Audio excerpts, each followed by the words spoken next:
What's up guys, Intelitech Studios here, and today we're going to do a full maintenance tutorial on how to take care of your Fantom Fury vacuum. Now this process is identical for the Fantom Thunder vacuum and any of the early Fantoms manufactured by Iona appliances. This particular tutorial is not as applicable for machines like the Fantom Cyclone XT or later machines like the Fantom Twister series. This is specifically showing you how to clear a clog, how to change the belt, clean up the brush roll, and replace the filter. So we're going to start off by replacing the Hepa filter. So on this particular Fantom Fury vacuum, the Hepa filter is in a cartridge on the side of the machine with a little tray that slides over. On the Fantom Thunder, it's a little bit different. There's a filter on the other side of the machine where there's simply a little tab that you twist, and then once you twist it back, there's a little cap that you slide forward and off of the machine. You can grab the filter and pull it straight out. You take the new filter, push it in, and then you take that cap and lever it back on from the front, push it down, and turn that little cap to lock it back into place. That's how you do that. On the Fury, it's a little bit different. The way you replace the filter on the Fury is you grab this little side piece right here where it says Certified HEPA Filter, although if you have an early one, it might not say that, and you simply slide this up and off the filter door. So set that aside, and there's a little strap right here. It's kind of hard to see, but if you can see, there's a little strap right here on the filter. Now, on some units, this strap isn't here, and these were removed, but you can take this strap and just pull the filter straight out. Now, if you have a machine that doesn't have that strap, and the strap's not there, you can just simply grab the center of the filter and pull it straight out. So, very simple. You can just pull the entire filter straight out. We can see this particular filter was manufactured on the 45th week of 1999. So this one could be due for replacement, although it's not too bad. This one could certainly last a little bit longer. But yeah, so I will find a link for a replacement filter in the description, although keep in mind, these filters are not made anymore, so chances are any filter that I post in the description will likely sell at some point, and then that won't really work anymore because that specific example of a filter will have been sold. But if you just go on eBay and you search Fantom Fury Hepa Filter, you'll be able to find one for your specific machine. So there's many of them manufactured by companies like Endust, and there's even some genuine Fantom ones that are still floating around old stock. So these filters are not made anymore by any stretch of the imagination, but you can still find plenty of these if you happen to need one for your machine. So to take the new filter, you just simply line it back up right here and push it back into place. Very hard, right? So basically just take this, push it back into place, make sure this little strap on here is sort of out of the way, at least if your filter has a strap. This is a genuine Fantom filter, so it will have that strap. And then just take the actual door. There's a little groove in it right here, and you can see there's a little piece of plastic that's sticking out on either side of the cover, and that just slides in there. Just like that, you just line it up, and you slide it down until it sits flush at the bottom of the housing and covers up the entire filter. So it may wiggle a little bit, but for the most part it's going to be pretty sturdy on there. And at that point, your new HEPA filter is installed. So next we're going to look at the belt, the brush roll, and the headlight, specifically because I just replaced the headlight on this particular machine, and there's not very many links on good quality replacement headlight bulbs. Obviously you can still find old stock Fantom bulbs, but those are starting to get very scarce, and obviously those might not last because headlight bulbs can very frequently get damaged in shipping, and overall they're not really something that's very common to find old stock that's still working good. So in this particular example, I found these Sylvania long life bulbs. These I will link in the description. You can actually get these from AutoZone, but you can get a 2-pack of these for, I believe it was like, I want to say it was like $5, but yeah, it was somewhere around that. And you can see these are Sylvania long life headlight bulbs, so we will be replacing one of these. Well, I guess showing how to replace one of these, because I already did replace one of these in here. In fact, here's the old bulb that was burnt out, so we'll show that. And the process while we're in there will also show us how to get to the belt and the brush roll. So the way it comes off on the Fantom is there is 2 screws at the back of here, and this hood lifts up. So what we're going to do is we're going to flip the Fantom around and make sure that that's in frame. And if you can see right here, there's a screw right here and another screw right here. And we're just going to remove those with a basic Phillips head screwdriver. It should be pretty easy to remove. You want to be very careful when you're doing this because even the newest Fantom Furies that you will find nowadays will be at least 20 years old, as these Fantom Furies left production in 2001. So any machine, even if it was one that you found old stock, will be at least 20 years old. So you want to be very careful with that. Once we take both the screws out and we set them aside in a safe spot, we're going to flip the machine around. And in order to remove this, we can see that the cover lifts up, but the bin's in the way. So we got to go ahead and release the bin. So there's this little latch right here. On some early units, this latch is black, so it's not as easy to find. But we just grab this latch and pull the bin straight off. Now, if you haven't emptied your Fantom and you've been using it, there may be some dust that spills out over here, so you might need to get a dust buster or just a damp rag or disinfecting wipe and wipe off all that dust. So once you have the bin out, if you need to empty the bin, of course, empty that into your trash can or ideally outside, so that way you don't get the dust in your house. And set this aside. And we just take this cover and we just grab the sides of it and just gently lift it upwards off the machine and kind of lever it towards the front, and that pops right off. So you can see there's 3 little tabs right here. On my particular machine, the very corner of this tab is broken off a little bit, but it still holds just fine. So you want to be very, very careful. Again, these machines are not aging very well, to say the least, but we're going to focus on that. So the headlight bulb is right here. So the way that you remove this bulb is you just simply push it in a little bit to allow you to get it past the notch, turn it counterclockwise a little bit, and pull it straight out. So there's our headlight bulb. And then again, to put the new bulb in, we're just going to do the reverse. You can see the little groove right there. We'll just take the headlight bulb, push it back in, and turn it clockwise a little bit so it goes and clears that groove, and so it locks into place. So now we've replaced the headlight bulb. Now to get to the belt and the brush roll. Now brush rolls, you're not going to find very many brush rolls nowadays.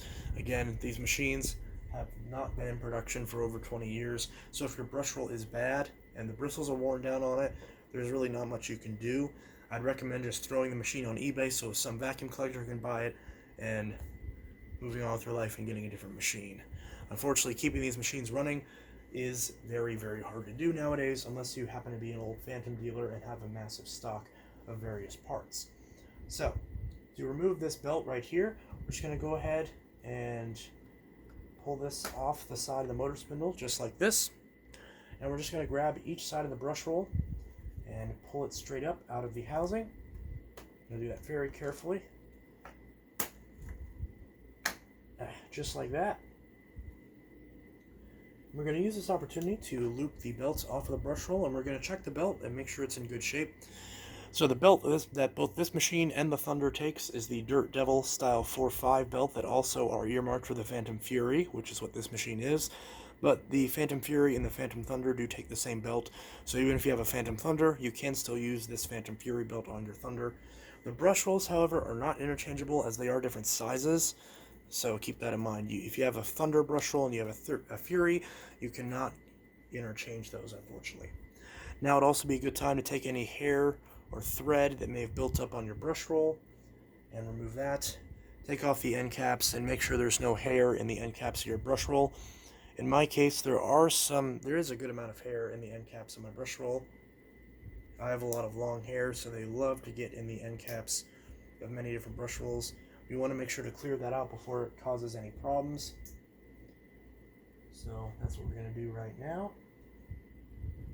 There's actually more hair in here than I thought there would be, honestly. So it's a good thing that I checked this.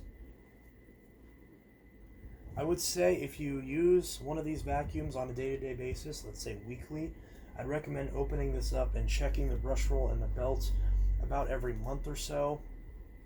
Specifically if you have a lot of long hair. If you don't have a lot of long hair and you're not really concerned about it getting in the end caps of these brush rolls, then you have very short hair, you probably get away with checking these about every 6 months. So both these end caps do pop off. So I'm going to go ahead and get all the hair off of this. I'm just going to pull this off with my fingers because all the hair is kind of bunched together, so I'm able to kind of pull it off all at once. You can also use a flat tip screwdriver to pull off all the hair. You can see all the hair right there. I have a lot of long hair, unfortunately, and that loves to get in the end caps of these brush rollers. So once we've got all that hair out, of which there is a lot on my unit, we can make sure that these are adequately greased, make sure that the brush roll is spinning freely, because we don't want the brush roll to be jammed, because if it is jammed, then you'll likely break a belt when you try to put this back together. So I want to make sure this is adequately greased. And we're going to take off this end as well. Also keep in mind that hair and stuff is more likely to accumulate on the side where the belt is, because the side where the belt is actually further from the inlet where the actual suction goes. So it's more likely that hair that you get run over on this side will get stuck on the brush and not actually be close enough to get sucked up into the machine. So that's one thing you want to keep in mind. So now this little spool right here is able to come out, but yeah, we can see right there. You can see if there's no real hair in this bearing. You can see this bearing spins okay. We're going to pull this off, make sure there's no hair underneath there. And there's only a little bit. So we're just going to pull that off. Get that out of the way. And we got this little buffer right here. We want to make sure that's in good condition. If that's not, that can cause some problems. And so now we're going to put this back on. This particular one is on the side where the belt does not ride, in case you're wondering. So this just pops right on there.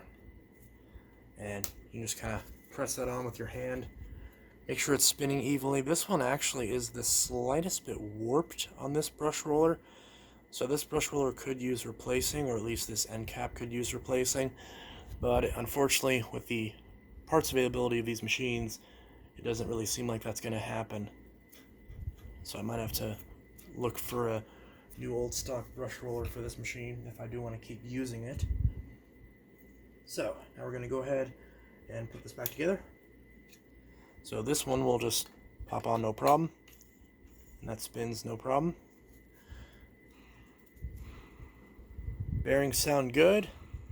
No issues with that. You want to make sure your brush roll is spinning as freely as mine is.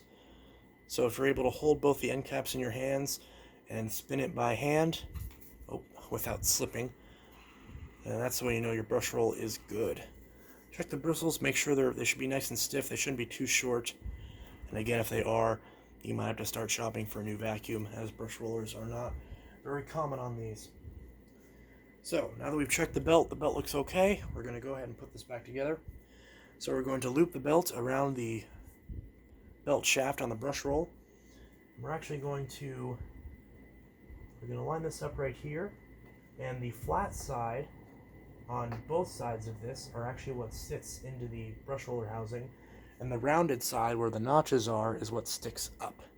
So that's how you want to put this in here, and we just want to gently slide this in place, make sure it's lined up properly. We don't want to cause any damage to the housing.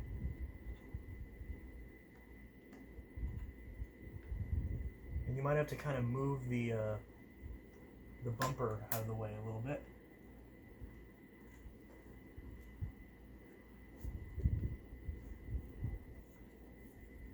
Okay, you want to make sure the belt doesn't get caught like it just did. But thankfully I caught that before anything bad happened. Brush roll is still spinning freely. And then we just want to pull this. Want to focus on that. So now that the belt is spinning on the brush roll properly, and it's not warped or anything, if it is, you're going to want to replace it. We're actually just going to hold the brush roll like this, and we're just going to stretch the belt over the motor shaft, just like that. And again, it's going to have a little bit of resistance if you're just now replacing the belt with a brand new one. So now we're going to spin this by hand, make sure this spins correctly, make sure the motor shaft spins correctly. Make sure the brush roller is seated correctly, which it actually doesn't look like it is, unfortunately, so I might have to reseat this. So I'm going to mess with this real quick and see if I can't get this seated back properly. Alright, so now the brush roll on my particular machine is in correctly. It's spinning just fine. The belt is riding just fine. It's a little bit loose. I could do to replace the belt on this, but I don't think I'm going to right now. I think I'll probably wait and do that later. But it's perfectly adequate in the meantime. So now we're going to put the cover back on. So we're going to line this up just like that, because there's little tabs down here. They're kind of hard to see. There's little tabs right here that we're just going to line this up with. Make sure it's on there evenly. I'm going to make sure that's actually lining up with those tabs and not just pushing them out of the way, because that could cause damage to the housing. So once it's on flush, we're just going to gently push it back on. We're going to make sure the bumper's lined up, because sometimes these bumpers like to get misaligned. You can see on my example the bumper is lined up correctly. So now that that's in place, we can go ahead and put the bin back on. Just like that. And finally, we turn this around and put the 2 screws back in to the base of the machine. Again, you want to line those up gently. It's just a basic Phillips head screw. Don't want to over tighten them. It's not necessary.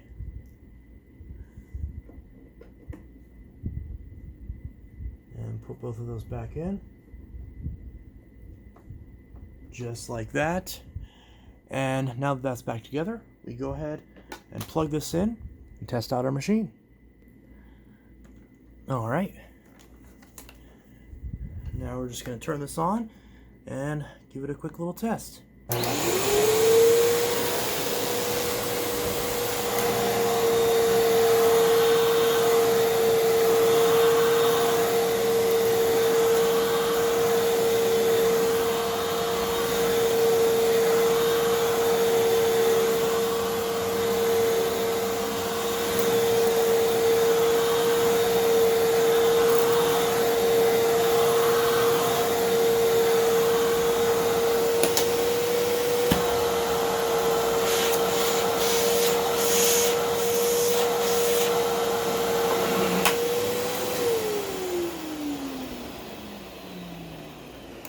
So, that's the full maintenance guide on your Iona Fantom Fury. Actually, I just realized I did forget to show you how to clear a clog. On this particular machine, there is a little clean out port right here. You just turn this knob just like this, and this pulls straight out. So now you have access to the inside of this if you want to reach your fingers in there or put something in there if you see anything clogged. This is the biggest point where you're going to see a clog. The other point where you can see a clog is when you have the base open. If you see anything in the inlet, you can clear that out as well pretty easily with just a screwdriver and just pulling out the debris.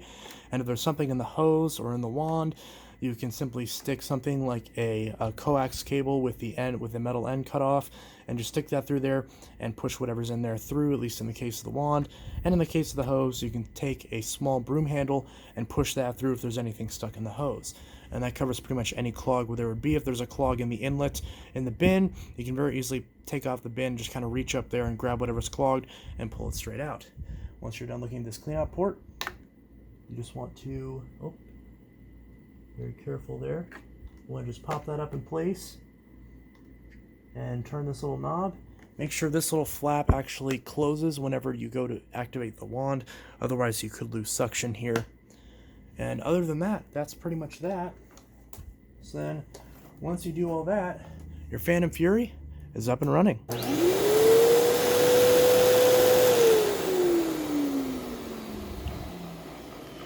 So anyways, this was Intelitech Studios signing out. I hope you enjoyed this video and found it helpful. Then if you're a Fantom collector and you're wondering how to take care of your machine, or if you're an average consumer that still has one of these running, first off, good on you, and I hope you enjoyed this video and found it helpful. Anyways, this is Intelitech Studios signing out. I'll see you guys in the next video, and I hope you all have a good one. Peace.